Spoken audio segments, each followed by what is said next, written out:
This week on Vaticano, we are coming to you not from Rome, but from New York City. My name is Colm Flynn and I've just started reporting for EWTN's Vatican Bureau, a position that I am delighted to have taken up, but I've been unable to make the move to Rome just yet because of the devastating reality of this coronavirus pandemic. Well, at the moment, as you can see, I'm standing in front of the world-famous St. Patrick's Cathedral right here on Fifth Avenue in the middle of Manhattan.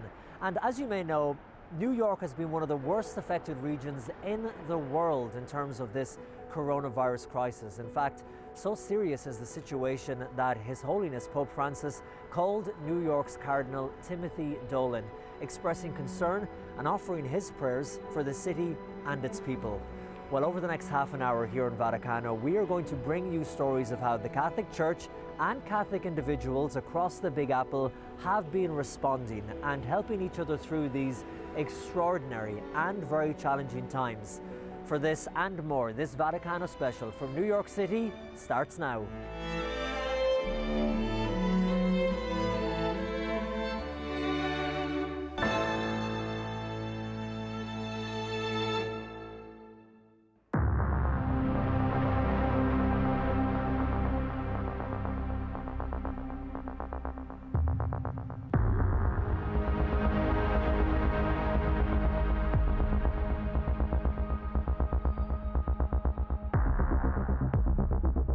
The coronavirus crisis has gripped the entire world.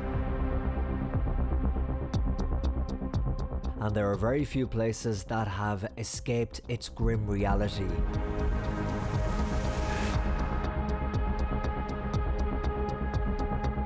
Here in the US, the city of New York has become completely shut down after it became the epicenter of the virus, not just here in the United States, but in the entire world.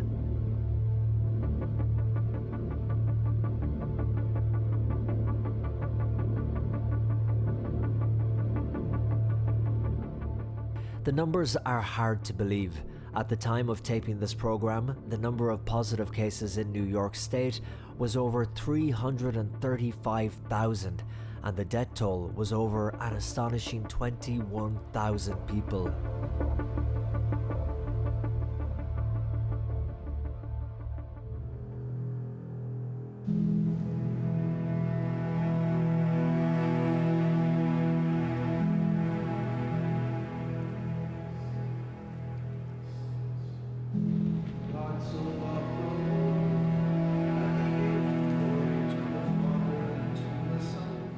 In the Church of St. Catherine of Siena in Manhattan, the Dominican friars are performing their daily prayers. They are praying for the end of this coronavirus crisis and remembering all those who have lost loved ones during these difficult times. It is fitting that these Dominican friars' monastery is named after St. Catherine of Siena, as St. Catherine was born in the 14th century during the plague known as the Black Death, a pandemic which killed a third of Europe's population. She survived and saved many of the sick because of her compassionate nursing.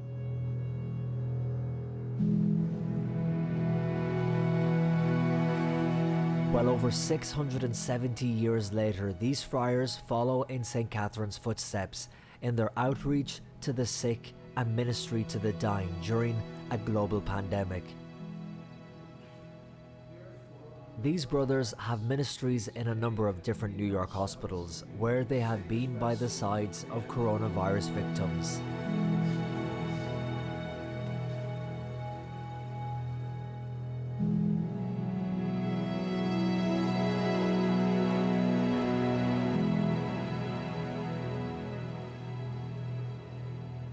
And it's not just in Manhattan. The Catholic Church is providing outreach to those worst affected all over the city. In the borough of Brooklyn, the parish of St. Thomas Aquinas has opened up a drive-through. There's so many different families that are really in need, and I don't think I really knew what the need of the community was until we opened up. I think I got a chicken, which is amazing, and a lot of vegetables, and it's just really helpful for them. And may God bless the parish and the father for what they're doing. It's very helpful for us. God put us here to do a reason. So this is my job, is to help people. Okay, thank you. Hello, how are you? Good, good, good. Come on down. Sandwiches? Yep, we can get you some sandwiches. How many people in the family? 6. 6? How many children? Father Dwayne Davis is operating a drive-through in Brooklyn. But at this drive-through, you don't have to pay for anything. You tell them how many is in your family, how much you need, and then open the trunk, and they place a box of fresh food inside. This is St. Thomas Aquinas' parish, and Father Dwayne Davis is the pastor. We have about 12 to 1,500 people that comes to Mass here at St. Thomas Aquinas on weekend. And so it's really a great joy to really work with the community and work with the people here. The physical church may be closed due to COVID-19, but that doesn't mean the church as a body and community has been closed. I was recognizing that I was getting a little restless because I felt like I wasn't doing anything. And for me as a priest, one of the things that we do is we're supposed to be a part of the community and be out there helping the community.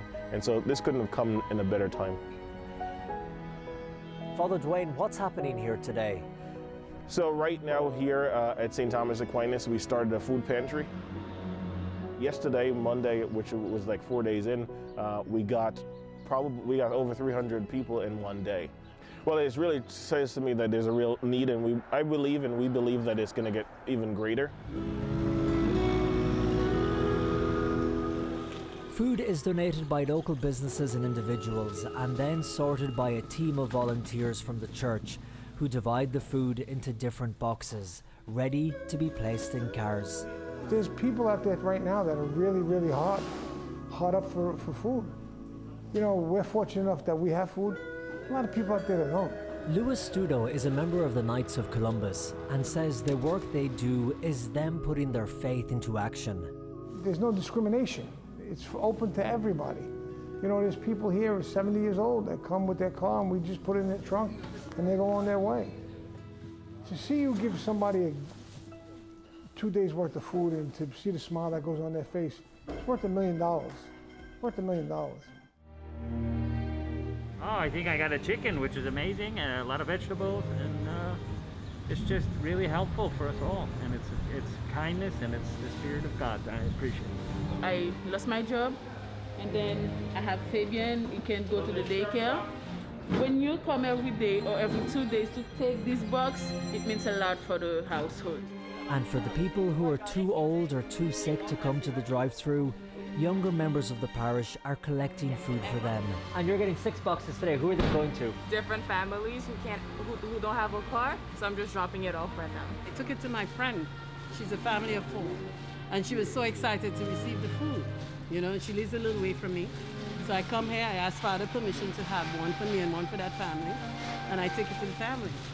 And with a quick blessing, Father Dwayne sends them on their way, while inside the volunteers continue to pack the boxes for the cars that keep rolling in, 300 of them a day. Everybody here takes out their time. We don't do it because we're making money on this. We do it because this is our faith. This is our faith in God. God put us here to do a reason. This is my job. I'm not working, so this is my job, is to help people. We can't pack the bags fast enough. We don't have enough food, or we can't get the food fast enough to feed everybody that it really is in need. What kind of reaction, Father, have you been getting from people? Well, they've been very grateful, and so a lot of people have been saying thank you. Some people even give us a little donation, but it's been really great. Most people are just grateful that we're here, and grateful to be able to even get a box. Every day we get different things, and there's different items that are in the box, and some people are grateful. Last week, people were talking to us about eggs. They couldn't find eggs in the store, and so they were just grateful to get a carton of eggs. And how has this affected your own faith, this work that you're doing? So the way that it really affects my own faith is, it brings me back, and I was reflecting on this last night, it brings me back to my own conversion story. I converted to the Catholic Church because of the corporate works of mercy being done well. And that's really one of the reasons why I came into the Catholic faith, because I believe that the church was living the gospel. Don't worry about that. Thank you, I appreciate it. You're welcome.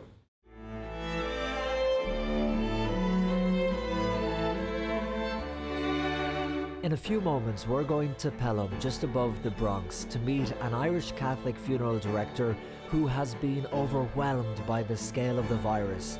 This Vaticano special from New York City continues after this.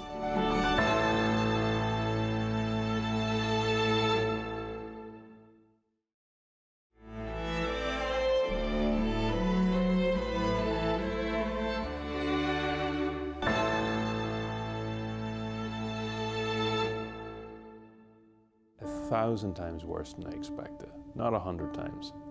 It's 1,000 times worse than I expected. Never in my wildest dreams would I ever think I'd see something like this. It's 7 a.m. and in Pelham, New York, funeral director Clive Anderson is starting a busy day. Right now, with this pandemic, in New York City, we have over 700 deaths a day in New York City. So the volume of deaths, there's not enough funeral homes to keep up with the volume. These pictures Clive took are now a common sight across New York. Hospitals' mortuaries are full, and so the deceased lay in refrigerated trucks. Have you ever seen anything like this before, Clive? I never have. I don't think I ever will again. At least I hope I never will.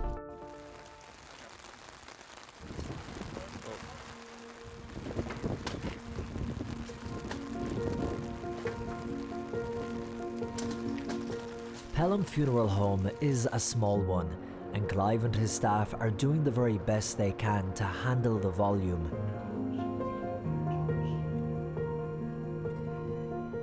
The last few days has been like, I can't explain it. It was like it came from left field. On April 1st, I got my first COVID-19 case. And I said to myself, it's not really going to affect me that much. I'm a small little funeral home in the suburbs of New York City. And since then, the floodgates have opened and it's been non-stop since. I was calling to find out if the home was able to take on any new clients or families for services at this time.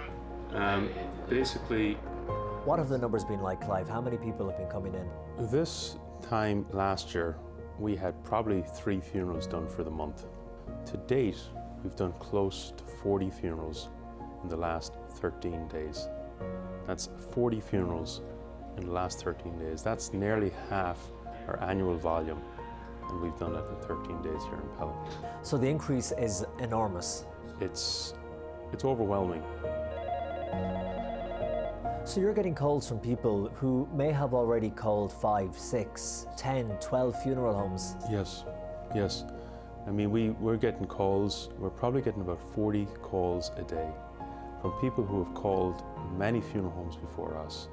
I had one individual call me today, and he's in Queens, and he says the funeral home he spoke to, they said their next availability was May 30th. So that's a month and a half from now.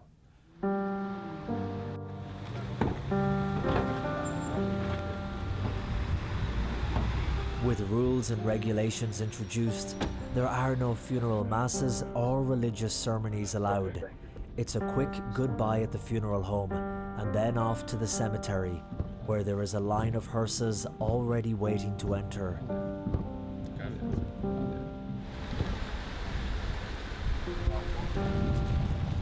So what has happened, Clive, to people who want the Mass, who want a priest, who want a service, a minister? Has that completely stopped now? Unfortunately, yeah, and that has been very upsetting to a lot of people. You know, especially people who have been lifelong Catholics, you know, have received all their sacraments, and now they want to have a Catholic funeral Mass. The unfortunate thing is a lot of cemeteries, I can think of one in particular, that they will only allow one family member into the cemetery, along with the hearse. You know the old saying that says, you don't know what you've had till you lost it. Funeral home where we're just passing. Other cemeteries close by are completely closed, and loved ones simply leave flowers outside. And for those looking for cremation, it's not much better. The crematoriums are overrun. So to get a cremation at the moment, it takes 6 weeks to schedule a cremation. Normally you can schedule a cremation within 24 hours and have it taken care of. But because of this and the huge volume, it's now up to 6 weeks. I heard a story, one of FDI's hearses was driving in Brooklyn, and somebody hailed it down like a cab and said, my mother died upstairs and nobody can help her. Back at the funeral home, the calls keep coming in. So I have all the information you gave me. I just want to go back over to make sure it's all correct, because this is going to go on the death certificate. My philosophy is I never say no. We never say no to anybody. And I can say no. How can you say no to somebody who's lost their loved one? How can you say no to somebody who's lost their child? How can you say no to somebody who's lost their grandparent? It's inhumane to say no. What I'm going to do is I'm going to make this as easy as I can for you, okay? So what I'm going to do is, if I can get a little bit of information over the phone. This, of course, is something that we're all dealing with, but I suppose, Clive, like the medical staff, you're there on the front line with the work that you do. How has this taken a toll on you, and how are you dealing with it? I get a lot of energy out of helping people, and I also get a lot of strength from my faith. And, you know, my faith is everything that I have. We're here for a reason. We're all in life, we're here for a purpose. We all have a purpose, and I do feel this is my purpose, and this is why God has put me here. You know, when you lose all these things and you lose the important things in your life, it's then you really know what you've missed and you start to appreciate it more. I think God is going to carry us through this. I really do think He is. He's not going to let us alone. He's not forgetting about us. He's going to carry us through this. We'll get through this.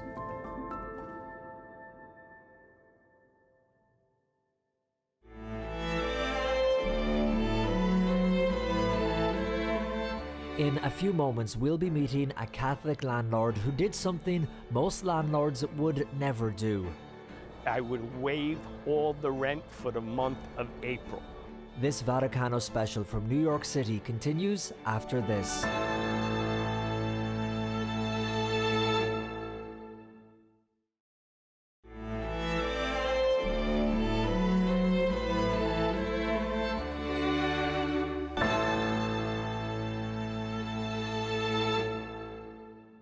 I told them not to worry, not to panic.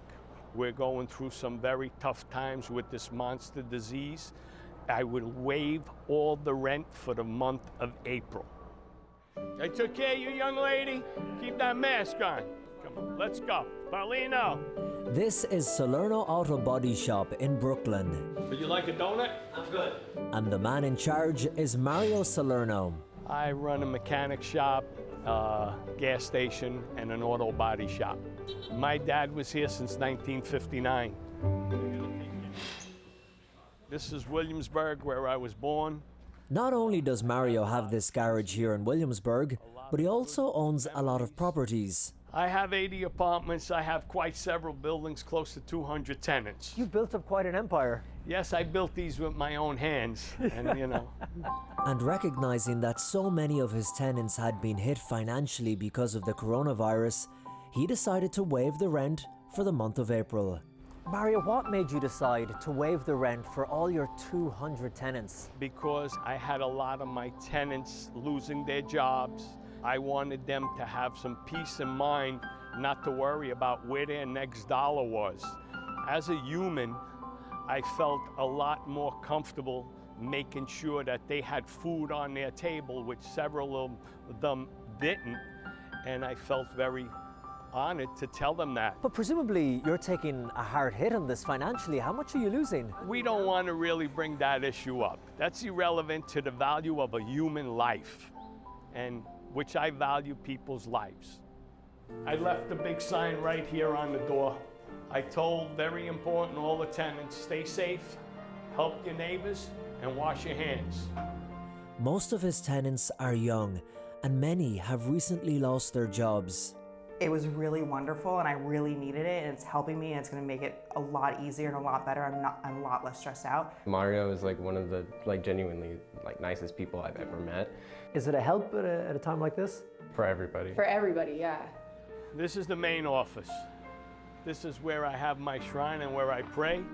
And when I come across tough difficulties, I ask the good Lord. Mario has a strong faith and says that it helps guide the decisions he makes in life. What is it about you, about your faith, that makes you want to help? My Catholic faith brought it upon me to make this decision. The value of a life. And I pray every day, and when I have extra time, when I'm in quarantine, I pray and I ask the good Lord to please conquer this vicious virus. I don't really look at it as being a hero. I look at it as being a human.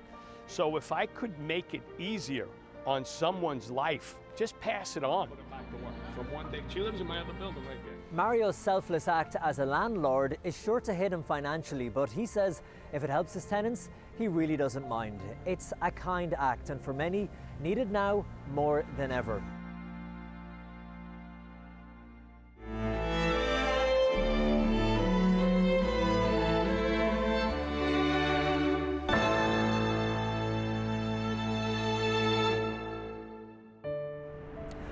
Although the situation here in the United States thankfully seems to be getting better, the pain caused by the great amount of suffering and debt, not to mention the financial fallout for so many, is going to be felt for months to come, not just here in the United States, but in countries all over the world.